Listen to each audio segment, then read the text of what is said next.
নমস্কার, আপনারা শুনছেন উত্তরের কণ্ঠ থেকে আমি প্রভাত বসাক, তুফানগঞ্জ, কোচবিহার। সুধী দর্শক মণ্ডলী, আপনারা যেখান থেকে ভিডিওটি দেখছেন তাদের সকলের প্রতি প্রীতি ও শুভেচ্ছা রইল। আশা করি ভালো আছেন। চ্যানেলটিকে সাবস্ক্রাইব ও লাইক শেয়ার করে এগিয়ে নিয়ে যেতে সাহায্য করুন। আজকের কন্টেন্টটি হলো, ভারত বাংলাদেশ যুদ্ধ কি আসন্ন? উভয় দেশের যে সামরিক প্রস্তুতি দেখা যাচ্ছে তাতে এই ধারণাটি করা অমূলক কিছু নয়। উভয় দেশের রাজনৈতিক নেতৃত্ব উস্কানিমূলক কথাবার্তা বলে চলেছে। বিশেষ করে বাংলাদেশের তরফ থেকে জুলাই গণ অভ্যুত্থানের পর ব্যাপক উস্কানি দেওয়া হচ্ছে। কখনো ভারতের অংশ জুড়ে ম্যাপ প্রকাশ করা হচ্ছে, একদিনে কলকাতা দখল, 3 দিনের মধ্যে ভারত দখল করে গাজওয়াতুল-ই-হিন্দের হুমকি দেওয়া হচ্ছে। কখনো ভারতের চিকেন নেক অবরোধ করে 7 সিস্টার্স খেয়ে দেওয়ার ক্রমাগত হুমকি দেওয়া হচ্ছে। আর কেউ নন, ডক্টর মোহাম্মদ ইউনূস নিজেই এই হুমকিগুলো দিচ্ছেন। গাজওয়াতুল-ই-হিন্দ একটি কাল্পনিক কনসেপ্ট। একে উপজীব্য করে দুজন প্রবাসী বাংলাদেশি ইউটিউবার পিনাকি ভট্টাচার্য ও ইলিয়াস হোসেন ক্রমাগত ভারত বিরোধী প্রপাগান্ডা চালিয়ে যাচ্ছে। তাদের সঙ্গে ধরেছে বাংলাদেশের অবৈধভাবে ক্ষমতা দখল করে থাকা ডক্টর মোহাম্মদ ইউনূস ও তার উপদেষ্টা মণ্ডলী। ডক্টর মোহাম্মদ ইউনূস বিভিন্ন দেশে গিয়ে মন্তব্য করেছেন তিনিই নাকি একমাত্র সমুদ্রাধিপতি, অর্থাৎ বঙ্গোপসাগরের মালিক। পিছন থেকে কলকাঠি নাড়ছে আমেরিকা, চীন, তুরস্ক ও পাকিস্তান। চীন তুরস্কের স্বার্থ অস্ত্র বিক্রি, এরা কখনো সরাসরি যুদ্ধে জড়াবে না, বাইরে থেকে উস্কানি দিয়েই দায় সারবে। সেই পাদে পা দিচ্ছে বাংলাদেশ। আমেরিকার স্বার্থ বাংলাদেশের সেন্ট মার্টিন দ্বীপ দখল করে সামরিক ঘাঁটি নির্মাণ। আমেরিকা ভারতের উন্নতিতে ঈর্ষান্বিত এবং সহ্য করতে পারছে না। আর পাকিস্তানের স্বার্থ তাদের পরিত্যক্ত ভোতা অস্ত্রের নতুন বাজার। পাকিস্তান চাইছে তাদের দিক থেকে ভারতের চাপ কমিয়ে এনে পূর্ব রণাঙ্গনে অর্থাৎ বাংলাদেশের দিকে ঘুরিয়ে দেয়া। এতে যদি কাশ্মীর দখল করা যায়, নতুন গজালে মানুষ যেমন আয়না দিয়ে দেখে, ডক্টর মোহাম্মদ ইউনূসের অবস্থা হয়েছে ঠিক সেই রকম। এখানে অপভাষা প্রয়োগ করলাম এই কারণে যে বাংলাদেশের জুলাই বিপ্লবের পর থেকেই ছাত্র নেতা নেত্রীদের মুখে অপভাষা প্রয়োগের ছড়াছড়ি। ঢাকা বিশ্ববিদ্যালয়ের ছাত্রীদের একটি জনপ্রিয় স্লোগান হচ্ছে, হাসিনার ঠিকানা মোদির পেছানা। আর একজন জনপ্রিয় ছাত্র নেতা, যিনি সাওয়া হাদি নামেই অধিক পরিচিত, যিনি বর্তমানে খুন হয়ে গেছেন, তিনি বক্তব্য দিতে উঠেই সাওয়ার শব্দটি বারবার ব্যবহার করেন। এই জন্য তার নাম হয়েছে সাওয়া হাদি। শুধু সাওয়া হাদি বলবো কেন, ইলিয়াস, পিনাকি ও ছেপুদার মুখের ভাষা শুনলে কানে আঙুল দিতে হবে। এরা কেউ অশিক্ষিত লোক নন, বিশ্ববিদ্যালয়ের সর্বোচ্চ ডিগ্রিধারী। শেখ হাসিনা মাদ্রাসা শিক্ষার্থীদের কলেজ বিশ্ববিদ্যালয়ে পড়ার সুযোগ দিয়ে নিজেই নিজের বিপদ ডেকে এনেছেন। এখন পস্তালে কি হবে? এটাই বাংলাদেশে এখনকার কালচার। বাংলাদেশি কথ্যভাষা সাওয়া শব্দের অর্থ মেয়েদের যৌনাঙ্গকে বোঝায়। বিপ্লবের পর এই সমস্ত অপশব্দ বাংলাদেশের ছাত্রছাত্রীরা বহুল পরিমাণে ব্যবহার করছে, তাই বলতে বাধ্য হলাম। ভারতের আধিপত্যবাদ মানবি না, সে ভালো কথা, তোদের মানতে ভারত কি অনুরোধ করেছে? তাহলে আমেরিকার আধিপত্যবাদ কীভাবে মেনে নিস? আমেরিকার বিরুদ্ধে টু শব্দটি করার তোদের শক্তি আছে কি? তোদের কি সম্পদ আছে যে কারো আধিপত্যবাদ মানবি না? শালা ভিখারি, চোরের জাত, মক্কায় হজ উমরাহ পালন করতে গিয়েও ভিক্ষা ও চুরি করে। হিন্দু শূন্য করে আফগানিস্তানে তালিবান সরকার আজ বুঝতে পেরেছে তারা কি ঐতিহাসিক ভুলটাই না করেছে।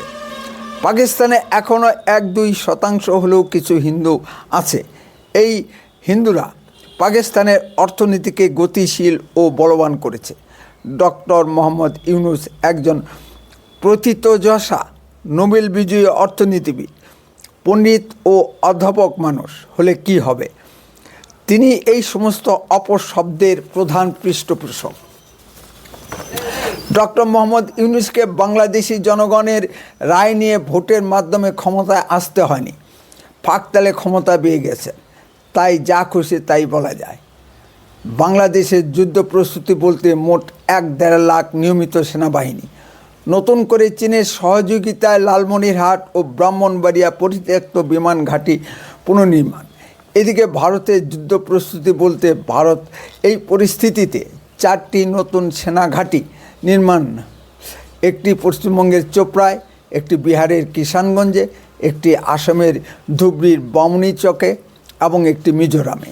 ভারত তার চিকেন নেক রক্ষায় চূড়ান্ত ধরনের সামরিক প্রস্তুতি নিয়েছে। আগে থেকেই বিন্নাগুড়ি ও শিলিগুড়ি শুকনা ক্যান্টনমেন্ট এবং হাসিমারা বাগডোগরা সামরিক বিমান ঘাঁটি তো আছেই। 175টি জঙ্গি বিমান, সাথে S-400 air defence system, BrahMos missile আমাদের চিকেন নেক রক্ষায় মোতায়েন করা হয়েছে। বাংলাদেশ একটু বেগুরবাই করলেই অঘটন কিছু ঘটে যেতে পারে। বাংলাদেশও তাই চাইছে। যুদ্ধের মাধ্যমে যদি বাংলাদেশের ভঙ্গুর অর্থনীতি একটু ঘুরে দাঁড়াতে পারে। ভিক্ষার অর্থনীতিটা ডক্টর মোহাম্মদ ইউনুস খুব ভালোই বোঝেন। তাছাড়া ডক্টর মোহাম্মদ ইউনুসের আরও একটি উদ্দেশ্য আছে। তিনি তো ভোটের মাধ্যমে ক্ষমতায় আসতে পারবেন না যদি এই তালবাহানায় আগামী ফেব্রুয়ারিতে ঘোষিত জাতীয় সংসদ নির্বাচন বানচাল করা যায়। সেই লক্ষ্যেই ডক্টর মোহাম্মদ ইউনুস ও জামাত শিবির এগিয়ে চলছে। ভারত কখনো আগ বাড়িয়ে বাংলাদেশ আক্রমণ করে মশা মেরে হাত গন্ধ করবে না। পাগলা কুকুর যদি নাসরবান্দা হয়ে এসে পায়ে পড়ে যায়, তখন তো বাধ্যতামূলকভাবে আঘাত করে পাগলা কুকুরের মাথা বাড়ি মেরে ভেঙে দিতেই হবে। অনেকের বৃদ্ধ বয়সে বিয়ে করার শখ জাগে। সেই রকম 87 বছর বয়সী বৃদ্ধ ডক্টর মোহাম্মদ ইউনুসের যুদ্ধের খায়েশ জেগেছে। মাননীয় মোদিজির উচিত বৃদ্ধ বয়সী ডক্টর মোহাম্মদ ইউনুসের যুদ্ধের খায়েশ পূরণ করা। আবার কবে না কবরে চলে যায়। শেখ হাসিনাকে ভারতে বন্দি করে রাখা হয়নি, তোরাই তো দিয়ে গেছিস। ভারতীয় আইন অনুসারে শেখ হাসিনা রাজনীতি করবেই। সে ভারতের রাজনৈতিক আশ্রয়ে আছে।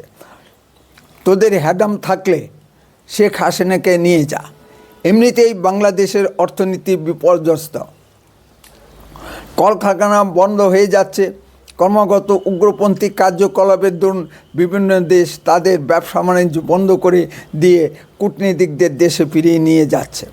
শেখ হাসিনা যত অপকর্মই করুন না কেন, বিশ্ব অর্থনৈতিক মানচিত্রে বাংলাদেশকে স্থান করে দিয়েছিলেন। ঢাকা মেট্রো রেল, বাংলাদেশের নিজস্ব অর্থায়নে নির্মিত পদ্মা সেতু তার উজ্জ্বলতম কর্মকাণ্ড।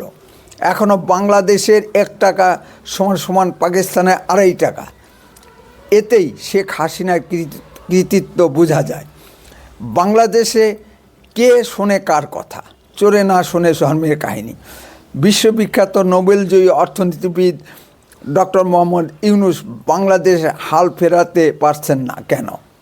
শেখ হাসিনা ক্ষুধামুক্ত বাংলাদেশ গড়েছিলেন। এখন কেন বাংলাদেশকে বিদেশ থেকে সব কিছু আমদানি করতে হয়?